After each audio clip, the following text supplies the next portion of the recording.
Yo, what's up, people? This is me, Manish Rai, aka Monaldo. I'm a street footballer.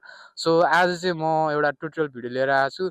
So tutorial भिडियोको नाम चाहिँ रहेको छ head stall. So head stall is one of the popular skill perform by many professional footballer. So आज चाहिँ म आफ्नो तर्फबाट चाहिँ आफ्नो तरिकाले फेरि यो स्किल तपाईँहरूलाई सिकाउन गइरहेको छु. So let's start our tutorial है त. हामी फर्स्टमा हातबाट ट्राई गर्छौँ र हाम्रो बडीको पोजिसन चाहिँ अलमोस्ट यतिको हुन्छ.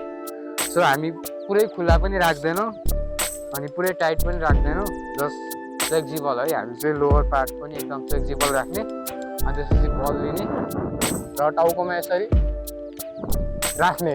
यसरी झर्न खोज्छ है. एभ्री टाइम हामी ट्राई गर्दा फर्स्टमा कुनै कुरा सिक्दा एकैचोटि त हुँदैन होइन. सो झर्छ, यसरी नै झरिरहेको छ. तर हाम्रो यो फोर हेड छ नि, जुन फोर हेड ठ्याक्कै हो, यो फोर हेडमा चाहिँ ठ्याक्कै यहाँ स्पेस जस्तो हामीलाई यहाँ क्रिएट हुन्छ.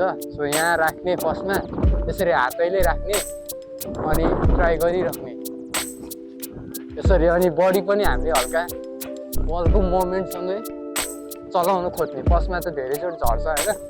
सो अनि जब हामी अब गर्दै जान्छौँ इभेन्चुअली धेरै टाइम, त्यसपछि युज टु हुन्छ क्या. सो हाम्रो मसल्सले पनि यहाँ मेमोरी गेन गर्छ. सो फोर हेडमा अनि त्यसपछि फाइनली 1 to 2 weeksमा चाहिँ यो स्किल कम्प्लिट हुन्छ.